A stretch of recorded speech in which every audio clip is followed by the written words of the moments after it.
Assalamualaikum warahmatullahi wabarakatuh. Perkenalkan, nama saya Ilham Matisaka dengan NRP 500121036 dari Departemen Fisika Angkatan 2022. Di sini saya akan mereview jurnal sebagai EHS untuk mata kuliah eksplorasi elektromagnetik dengan judul The 3D Localization of Subsurface Pipes from Ground Penetrating Radar Image Using Edge Detection and Point Cloud Segmentation. Yang dimana dari judul ini langsung memberikan gambaran bahwa fokus utama dalam penelitian ini yakni bagaimana menemukan posisi pipa bawah tanah secara tiga dimensi menggunakan data GPR.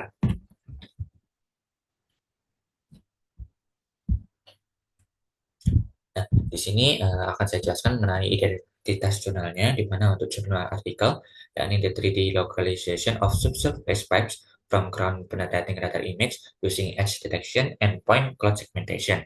Nah, untuk jurnalnya itu measurement dan bisa diakses melalui link yang saya tautkan, yang ditulis oleh tiga penulis, yakni Sukasa Mizutani, Jingxi Chen, dan Suto Yatsumoto, yang diterbitkan tahun 2024 dengan kata kunci dari jurnal tersebut yakni Multi-Channel Ground Penetrating Radar, lalu Digital Signal Processing, dan Point Cloud Segmentation, serta Underground Utilities, yang diterbitkan oleh Elsevier dengan ISSN 02632241.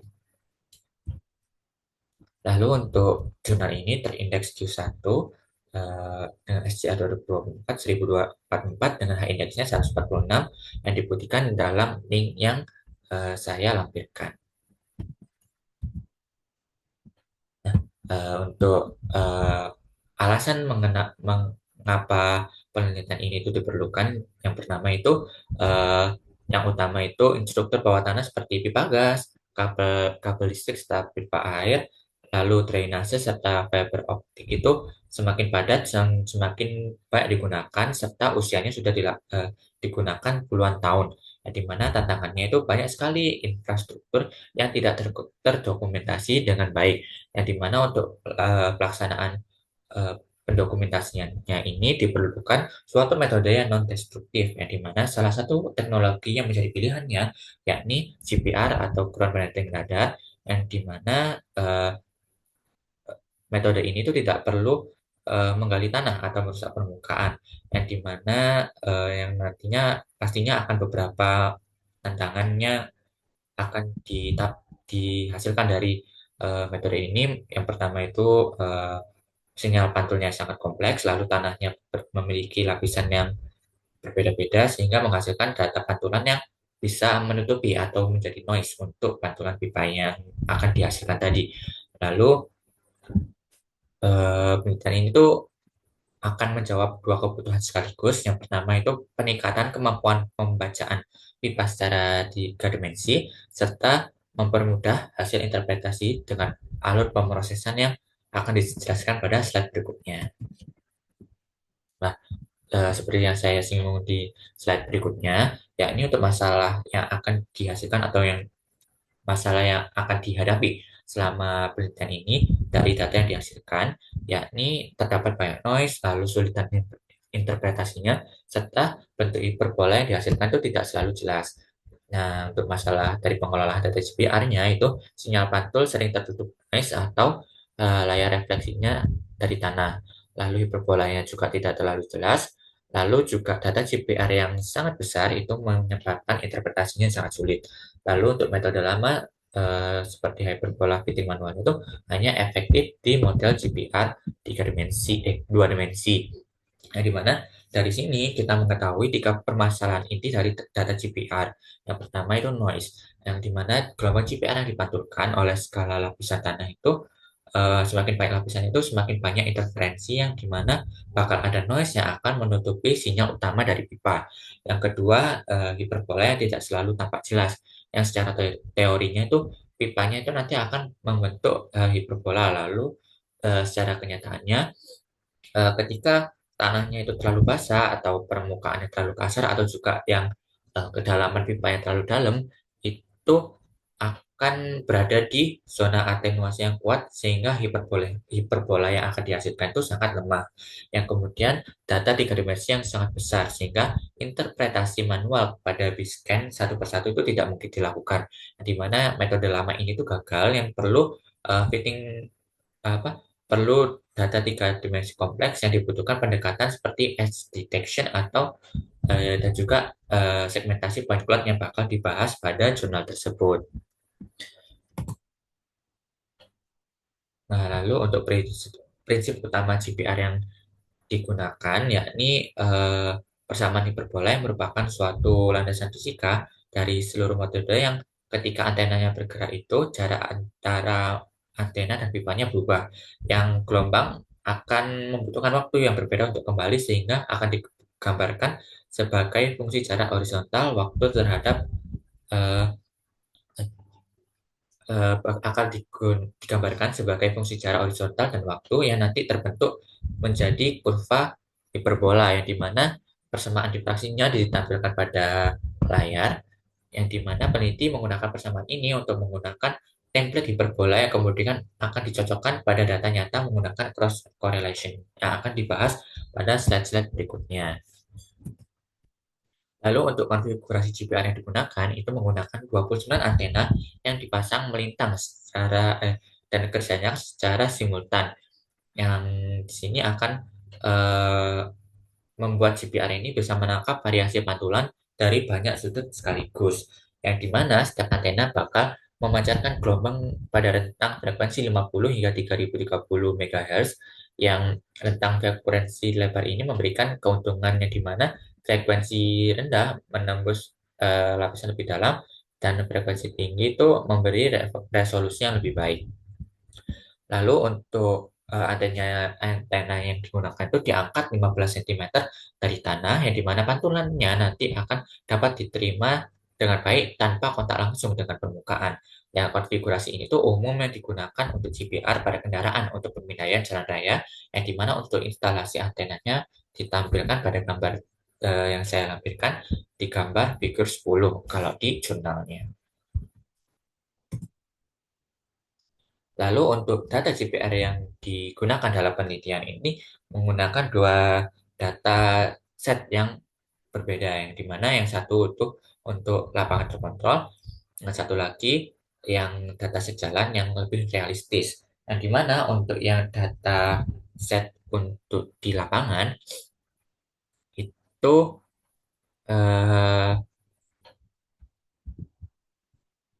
untuk dataset di lapangan itu digunakan eh, memiliki ukuran area yang jelas dan jumlah pipanya diketahui sebanyak 8 pipa. Nah, untuk yang dataset jalan itu didapatkan 6 pipa, di mana untuk panjang lintasannya itu 910 meter.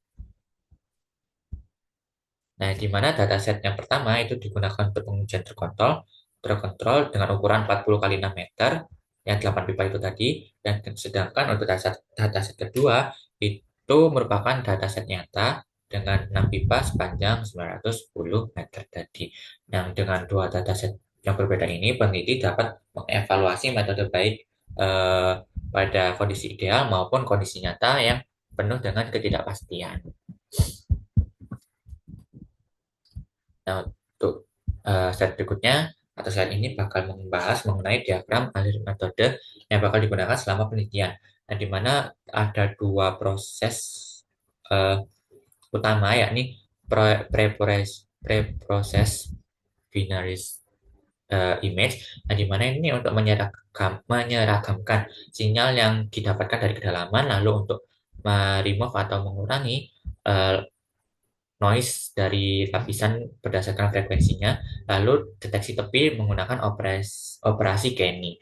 Lalu di sini yang kedua yakni point cloud, di mana untuk mengkorelasikan Bezier image dengan hiperbolanya tadi, nah di mana bakal dilakukan juga segmentasi titiknya, lalu deteksi garis, menggunakan transformasi Hooke, lalu di sini ada estimasi dari linear density-nya, lalu akan dikurangi dari echo yang dari beberapa echo atau gaungan dari pipa yang sama. Lalu bakal disegmentasinya atau diinterpretasikan dalam bentuk tiga dimensi. Nah, untuk preprocessing data GPR ini um, terdiri dari tiga proses utama, di mana yang pertama itu range gain yang dipakai untuk memperkuat sinyal dari kedalaman, nah di mana sinyal GPR tadi itu mengalami atenuasi sehingga tanpa penguatan hiperbola dari pipa itu yang sangat dalam itu akan hilang. Untuk range gain-nya penguatannya ini menggunakan persamaan berikut. Lalu digunakan juga 3D Fourier atau filtering menggunakan 3D Fourier tadi yang digunakan untuk menghilangkan noise horizontal yang biasanya berasal dari permukaan tanah atau lapisan dangkal. Yang di mana hasil dari filtering ini akan menghasilkan pola hiperbolis yang lebih menonjol. Lalu untuk yang ketiga yakni Kenny Edge Detection yang digunakan untuk mengekstraksi tipe hiperbola yang digunakan eh, yang dimana bagian yang menunjukkan perubahan intensitas cepat yang dimana peneliti itu hanya mengambil gradien horizontal untuk menghindari artefak vertikalnya. Nah, untuk 3D Fourier filteringnya ini menggunakan persamaan berikut. Lalu deteksi hiperbola Biscan yang di mana ini tuh bakal menampilkan hasil template matching melalui cross correlation. Yang template yang hiperbola tadi bakal dihitung dari persamaan fisiknya lalu dicocokkan dengan sinyal nyata. Yang di mana ketika template ini cocok dengan bentuk hiperbola di citra Biscan, nilai korelasinya akan menjadi sangat tinggi yang peta korelasi yang dihasilkan tadi itu menunjukkan posisi potensial dari pipa.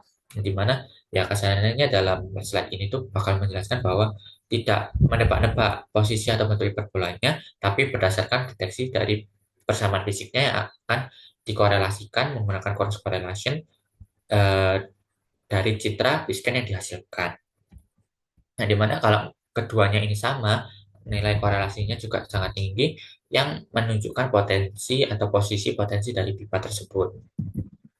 Nah, kemudian transformasi tiga dimensi, eh, di mana titik hiperbola dari seluruh channel itu bakal dikombinasikan menjadi point cloud tiga dimensi yang memberikan informasi koordinat X, Y, dan Z yang dihitung dari waktu pantul gelombangnya. Nah, di mana dari hasilnya di sini masih ada beberapa noise, misalnya titik-titik yang berada di luar dari titik pantulan ke tanah, tapi bakal dapat dilihat dari hasilnya itu akan eh, tampak kumpulan titik yang membentuk garis yang panjang. Nah, di sini akan menjadi jembatan dari interpretasi dua dimensi menjadi interpretasi tiga dimensi. Nah, di sini bagaimana kita cara membedakan data yang dihasilkan itu merupakan pipa ataupun noise yang dimana untuk prinsip yang digunakan menggunakan tiga prinsip utama yakni linearitas, kepadatan titik, dan echo removal. Yang linearitas itu pipa atau data yang menunjukkan pipa itu akan berbentuk lurus atau melengkung halus. Sedangkan nanti kalau misalnya data tersebut dianggap noise itu bakal agak sedikit eh, membelok atau tidak lurus atau pembelokan itu sangat besar. Lalu kepadatan titik yang dimana pipa atau data titik pipanya itu sangat rapat yang menghasilkan banyak hiperbola pada banyak channel. Dan dimana untuk noise itu cenderung jarang titik-titiknya. Lalu untuk echo removal atau pantulan keduanya itu eh, muncul lebih dalam dan lalu dengan membuang titik yang terlalu dalam itu tadi bakal mempertahankan pantulan utama pipanya. Jadi kalau datanya itu terlalu dalam bakal dibuang sehingga mempertahankan pantulan pipa yang awal atau yang utama. Dan di mana ketiga prinsip ini membuat segmentasinya itu lebih akurat tanpa melakukan deep learning. Nah, untuk hasil deteksi pipa, yang pertama ini ada dataset lapangan yang tadi didapatkan 8 titik pipa atau 8 pipa, yang dimana semuanya itu dapat dideteksi. Yang hasil visualisasinya itu juga mengikuti jalur pipa dengan akurasi tinggi, yang dimana kondisi lapangan yang ideal membuat hiperbola itu muncul sangat jelas sehingga segmentasinya lebih mudah. Jadi, metode ini tuh valid untuk pada kondisi yang terkontrol. Lalu untuk deteksi pipa pada dataset jalan itu lebih sulit karena kondisi tanahnya itu lebih lebih kompleks. Nah, di mana tadi kan pada awalnya itu 6 pipa. Yang di mana dari 6 pipa itu tadi hanya 5 dideteksi dengan error sekitar 11 cm. Ini 1, 2, 3, 4, 5 pipa saja. Yang di mana pipa ketiga itu eh, miss atau tidak atau gagal diinterpretasikan karena hiperbolanya tidak muncul, yang terdapat kemungkinan karena itu tanahnya terlalu basah atau pipanya terlalu dalam. Namun dari data ini juga bisa didapatkan bahwa metode ini tuh juga bisa andal dalam lingkungan nyata.